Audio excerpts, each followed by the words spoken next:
Hello friends, welcome to my channel, a channel for learning simple coding. If you find this video to be helpful, please like, share and subscribe my channel. In this video, we are going to learn catch all segments. What is this? How to create this? And how we can say catch all segments is also called multiple nested dynamic routes. In last video, we have discussed the problem of creating multiple nested dynamic routes. So how we can solve that problem with the help of catch all segments that we are going to learn in this video. So you see that in last video I explained you that how to create nested dynamic routes, but under two levels only. But if I say one more time here some other information regarding this product, then it will say 404 error because only two dynamic routing we have created. Nested level is 2 right now, but we do not created here 3 level of nested dynamic routing. Remember that. So how we can do that? That is called catch all segment. Here if you see that I have another static routes is called service, and it will display here service like this. You see service home page. You see here we have a service here. But if I want to create nested dynamic routing of multiple types, you see, so I can give example in service how to create that. Because in product we have so many routes, so I don't want to touch this because we have learned here dynamic routing and nested dynamic routing.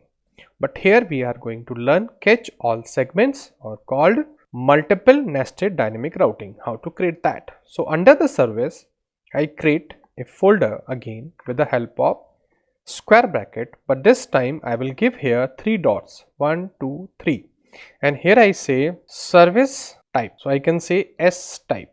Remember that. So this folder I have created. Remember that. Remember in dynamic routing I created with the help of a square bracket, but in multiple dynamic routing I created here with the help of ellipses. So 3 dot is there, is called ellipsis here, and under this I create page.tsx, nothing special, just simple one, RAFCE here, and here I can copy this information to display information here like this, and I say here service dynamic routing.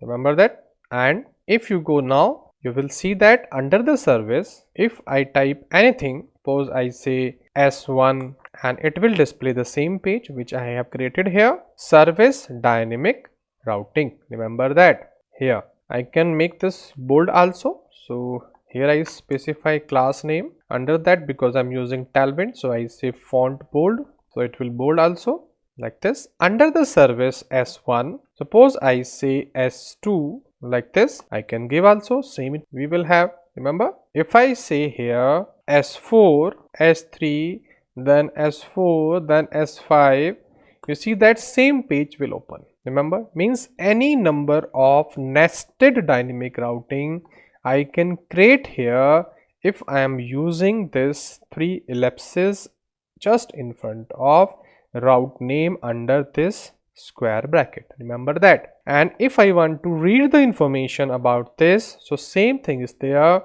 We have here params, and this time we create the type of this, so I say type params type. Remember, and under that we have params, and under the params I have S type, and this time this S type is of array type. Remember that it is not a simple, it is a array. Now here what I do, I specify params type like this, and I do here destructuring, I say const, so I read the information, so I say routes. Here I am reading routes, and this is not a routes, this is S type, routes type, so I say service type S type, and I say params. Remember that this time it is a array because I am reading this information as a array. Now I want to display this information, so I can display this information like this. So here I say S type dot map.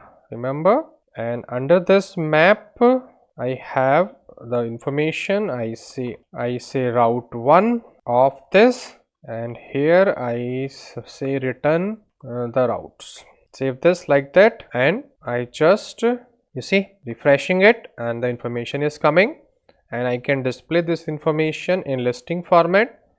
So I put under this, I put it under the h1 tag, because in each and every line I will have this like this. We have specify under this like that. Now if I go there, and you will see S1, S2, S3, S4. So we have a route here.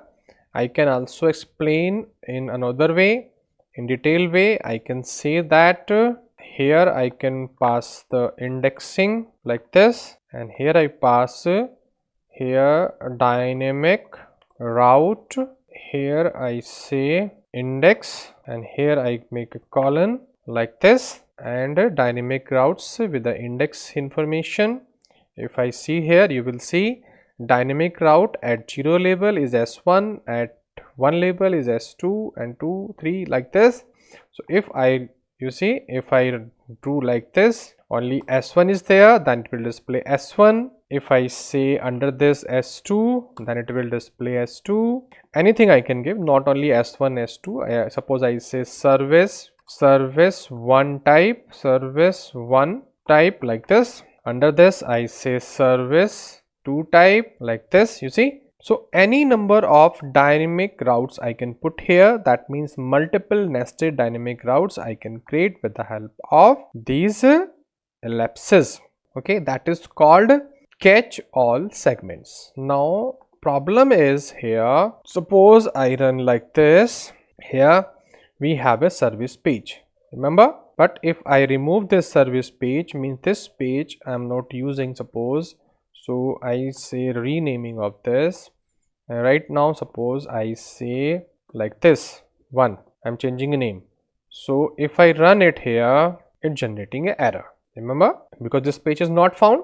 And if I pass here S1, here it is running perfectly without any problem. But question rise here that suppose I don't have a page under service, and I don't have this nested route under the service, then error should not come, and we should display the same page which I have created here for nested routes. This page I want to display. Remember that I want to check here. So for that, what we have to do, we have to just open it, and I rename it. It is called optional cache all segments. So I done this, and by this way, if you go there and if I run it here once again, now you see that service is also running. But if I pass here S1, it is running perfectly with parameter. But if I am not passing any parameter to this route, this service do not have any page.tsx file. That means it is also display this route should also display the dynamic routes page. But the problem is that because we are not passing any parameter, so array is empty. So here I can mark question mark here. That means if array is available, then only display this. So if you run this again, you see service dynamic routing is coming. Remember that. So this portion is coming here, this portion is not coming.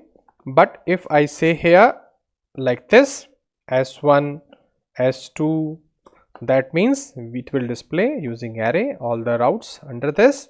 If I am not passing any URL to this, that means array is empty. So this is called optional catch all segment. Remember that this point, this is called optional catch all segment. That means we have to specify it under the double curly brackets. Then we have this ellipses.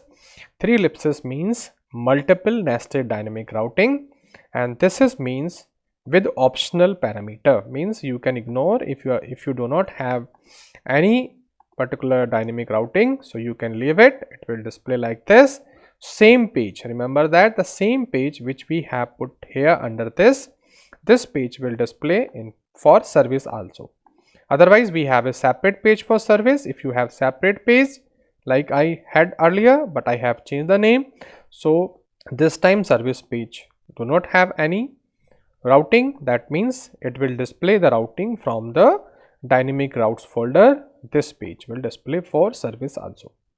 So if you want like this, means you want optional parameter with your routes, then you can use like this. Otherwise you can create separate page under service under this, and you do not have a link with this. By the all two way, you can do your work as you want, but remember that if you want to create multiple dynamic routing like this, then you have to use 3 ellipses under the square bracket. So this is called multiple nested dynamic routing, plus we can say catch all segments in form of Next.js. If you understand all the concepts of creating dynamic routing, nested dynamic routing and multiple nested dynamic routing, please like, share and subscribe my channel. Thank you for watching this video.